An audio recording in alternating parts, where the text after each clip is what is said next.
बिस्मिल्लाहिर्रहमानिर्रहीम। अस्सलाम वालेकुम। Welcome back to my new video. जो न्यू मैथ की बुक आई है वो हम सॉल्व कर रहे हैं फॉर ग्रेड 9 के स्टूडेंट्स के लिए, और इसका यूनिट नंबर 1 है real and complex numbers. Exercise number 1.1 का क्वेश्चन नंबर 2 सॉल्व करेंगे हम इस वीडियो में। एक्सरसाइज नंबर 1.1 का क्वेश्चन नंबर 2 के टोटल 6 पार्ट्स है, तो आज हम वो सॉल्व करेंगे। क्वेश्चन नंबर 2 है, convert the following into decimal fraction, also indicate them as terminating and non terminating decimal fraction. यानी कि हमें ये जो क्वेश्चंस दिए हुए हैं, जैसे नंबर 1 पार्ट है इसका 5/8, तो हमें इस फ्रैक्शन को डेसिमल फ्रैक्शन में कन्वर्ट करना है। ठीक है, तो सबसे पहले तो हमें कन्वर्ट करना है डेसिमल फ्रैक्शन में इस क्वेश्चन को, देन हमें इंडिकेट करना है, इनको बताना है, यानी कि इंडिकेट यानी कि बताना है टर्मिनेटिंग और नॉन टर्मिनेटिंग इसमें कौन से डेसिमल फ्रैक्शन होंगे। ठीक है, तो ये जो जितने भी टोटल पार्ट्स हैं हम इसको सॉल्व करेंगे आज। तो सबसे पहले ये जो इसका क्वेश्चन नंबर 1 है 5/8, इसको सॉल्व करते हैं। तो सबसे पहले तो इसको कन्वर्ट करेंगे। ठीक है, सबसे पहले से कन्वर्ट करेंगे क्योंकि यहाँ लिखा हुआ है कन्वर्ट करना है किसमें, डेसिमल फ्रैक्शन में। ये फ्रैक्शन में है तो हमें इसे डेसिमल फ्रैक्शन में कन्वर्ट करना है। ठीक है, तो इसके लिए सिंपल हमें कैलकुलेटर की ज़रूरत पड़ेगी, तो सबके पास कैलकुलेटर होना तो ज़रूरी है। तो सबसे पहले कैलकुलेटर निकाल लेते हैं अपना। सिंपल हमें कैलकुलेटर में क्या करना है, 5 डिवाइडेड बाय 8 करेंगे। जैसे हमारे पास जो क्वेश्चन है 5 डिवाइडेड बाय 8, इस तो हमने कैलकुलेटर में करना है 5 डिवाइडेड बाय 8, इसको इक्वल करेंगे, जो वैल्यू आएगी वो पहले लिख देंगे। ठीक है, तो हमारे पास क्या वैल्यू आ रही है 0.625। ठीक है, तो यहाँ लिख देंगे इक्वल्स टू 0.625। अब देखें हमने इस क्वेश्चन को कन्वर्ट कर दिया डेसिमल फ्रैक्शन में। ठीक है, पॉइंट आ गया, यानी कि ये फ्रैक्शन हो गया डेसिमल फ्रैक्शन में, हमने इसको क्या कन्वर्ट कर दिया। ठीक है, और अब हमें बताना है कि इनमें से कौन से टर्मिनेटिंग और नॉन टर्मिनेटिंग डेसिमल फ्रैक्शन है। ठीक है, अब हमें बताना है। ठीक है, तो ये नॉन टर्मिनेटिंग और टर्मिनेटिंग क्या होता है कि जैसे कि हमारे पास कैलकुलेटर में जो वैल्यू आई है 0.625, ठीक है, इसी तरह हम अगर कोई भी फ्रैक्शन को डेसिमल फ्रैक्शन में लाएंगे और इस तरह की कोई वैल्यू आएगी, तो हमें वो कैसे पता चलेगा कि डेसिमल फ्रैक्शन और टर्मिनेटिंग और नॉन टर्मिनेटिंग क्या होता है। तो जैसे कि यहाँ पे हमारे पास 0.625 है, इसके आगे और कोई वैल्यू नहीं है, सिर्फ ये यहाँ पे वैल्यू रुक गई है ना, 0.625 है, बस इतनी वैल्यू है, इसके आगे कोई वैल्यू नहीं है। इसका मतलब ये आगे वैल्यू नहीं जा रही है, आगे वैल्यू नहीं जा रही है, तो इसका मतलब ये क्या है, ये टर्मिनेटिंग वैल्यू है। ठीक है, ये टर्मिनेटिंग डेसिमल फ्रैक्शन कहलाएगा। अगर इसके आगे 0.25, 6, 8, 9, 10 आगे कोई भी वैल्यू होती तो वो नॉन टर्मिनेटिंग डेसिमल फ्रैक्शन कहलाता, लेकिन यहाँ पे एक वैल्यू रुक गई है, यानी कि स्टॉप हो गई है, तो इसका मतलब ये टर्मिनेटिंग डेसिमल फ्रैक्शन कहलाएगा। ठीक है, तो यहाँ यानी कि नंबर 1 पार्ट है जो जिसका 5/8, ये क्या है, ये इसको तो पहले हमने कन्वर्ट कर दिया डेसिमल फ्रैक्शन में, और अब हमें बताना है कि ये टर्मिनेटिंग है नॉन टर्मिनेटिंग है। तो मैं जैसे कि मैंने आपको बताया ये टर्मिनेटिंग डेसिमल फ्रैक्शन है, तो यहाँ लिख देंगे टर्मिनेटिंग डेसिमल फ्रैक्शन। ठीक है,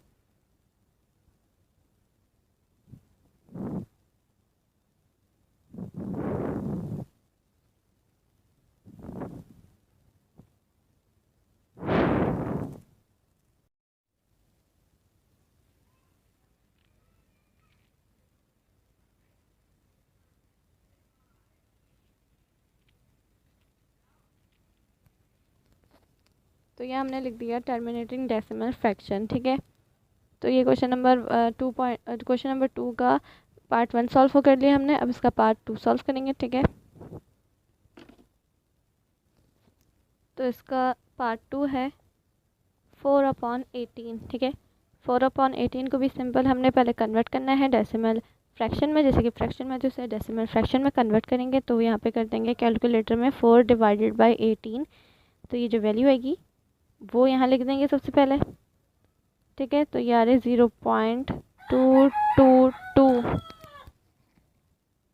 तो जैसे कि यहाँ पे जो कैलकुलेटर में वैल्यू आई है, इतनी बार ये 2 रिपीट हो रहे, तो ये सारे एक साथ लिखने की ज़रूरत नहीं है हमें, सिर्फ 2-3 डिजिट्स के बाद पॉइंट पॉइंट पॉइंट लगा देंगे तो इसका मतलब ये क्या है, ये आगे रिपीट हो रहा है, ठीक है।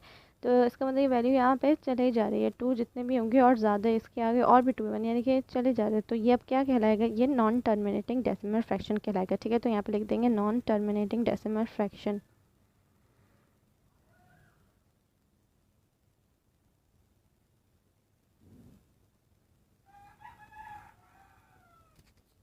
तो हमने अब इसका पार्ट 2 भी सॉल्व कर दिया, अब पार्ट 3 सॉल्व करते हैं। तो इसका पार्ट 3 है 1/15, ठीक है। तो सिंपल इसको कैलकुलेटर में 1/15 कर देंगे, जो वैल्यू आएगी वो लिख देंगे सबसे पहले तो, ठीक है। तो ये हमने कन्वर्ट कर दिया। तो अब इसका मतलब ये भी देखें यहाँ पे कितने डिजिट आ रहे हैं, 6 कितनी बार रिपीट हो रहे हैं। तो सिंपल हमने इसको इसी तरह कर देना है, जितनी वैल्यू के बाद ज़ीरो, ये जो ज़ीरो है इसके पॉइंट के बाद जो वैल्यू है, ये जो ज़ीरो है इसके पॉइंट के बाद जो वैल्यू है उसके बाद 2-3 वैल्यू लेके बाकी पॉइंट पॉइंट पॉइंट लगा देंगे, तो ये सिंपल इस तरह से हो जाएगा, ठीक है। तो पॉइंट पॉइंट के बाद लगा देंगे तो इसका मतलब ये क्या है, ये वैल्यू आगे यहाँ पे चली जा रही है, तो ये वैल्यू आगे चली जा रही है, इसका मतलब क्या हुआ, ये नॉन टर्मिनेटिंग डेसिमल फ्रैक्शन कहलाएगा, ठीक है। यहाँ वैल्यू भी आगे क्या चले जा रही है, तो इसका मतलब यही हुआ, ये नॉन टर्मिनेटिंग डेसिमल फ्रैक्शन है, ठीक है।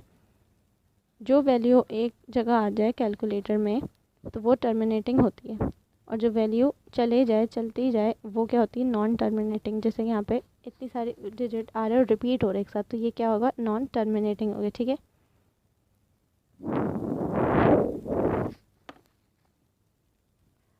तो अब इसका पार्ट 4 सॉल्व करते हैं। तो ये है 49/8, ठीक है। तो सिंपल 49 को डिवाइडेड बाय कर देना है किससे, 8 से, तो जो वैल्यू आएगी वो लिख देंगे, ठीक है। तो ये है 6,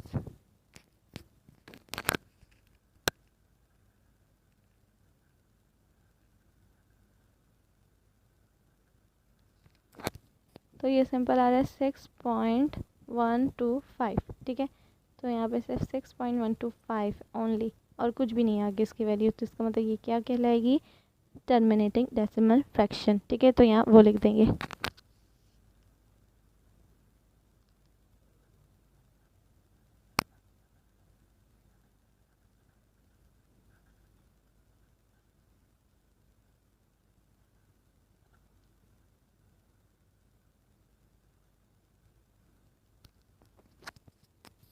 तो ये भी हमने सॉल्व कर लिया। अब इसका जो 2 पार्ट्स है अब हम उसको सॉल्व करते हैं, यानी कि 5 और 6 पार्ट सॉल्व करते हैं, ठीक है। तो इसका 5th पार्ट है 207/15, ठीक है। तो सिंपल उसको कैलकुलेटर में करेंगे, 207 को डिवाइड कर देंगे 15 से, जो वैल्यू आएगी वो लिख देंगे सबसे पहले तो कितनी आ रही है, 13.8, ठीक है। तो यानी कि यहाँ भी एक फिगर रुक गया, इसके आगे वैल्यू नहीं है, तो ये भी क्या कहलाएगा, टर्मिनेटिंग डेसिमल फ्रैक्शन, ठीक है।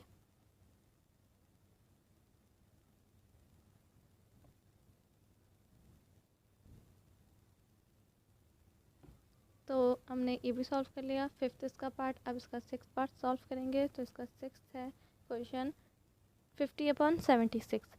सिंपल इसको कैलकुलेटर में करेंगे, 50 को डिवाइड कर देंगे 76 से, इक्वल्स टू, तो जो वैल्यू आएगी वो लिख देंगे 0.657, और ज़्यादा से ज़्यादा पॉइंट के बाद 3 से 4 वैल्यू ले लें और बाकी पॉइंट पॉइंट पॉइंट लगा देंगे। तो इसका मतलब ये क्या हो जाएगा, यहाँ वैल्यू आगे चलती रह रही है, ठीक है। इसका मतलब क्या हो जाएगा, इसके आगे वैल्यू और है, बहुत वैल्यू है, ठीक है। पॉइंट लगा दिया तो इसका मतलब ये हो जाएगा कि इसके आगे बहुत वैल्यू है, तो यहाँ वैल्यू चले जा रही है, तो इसका मतलब सिंपल ये भी क्या हो जाएगा, नॉन टर्मिनेटिंग डेसिमल फ्रैक्शन।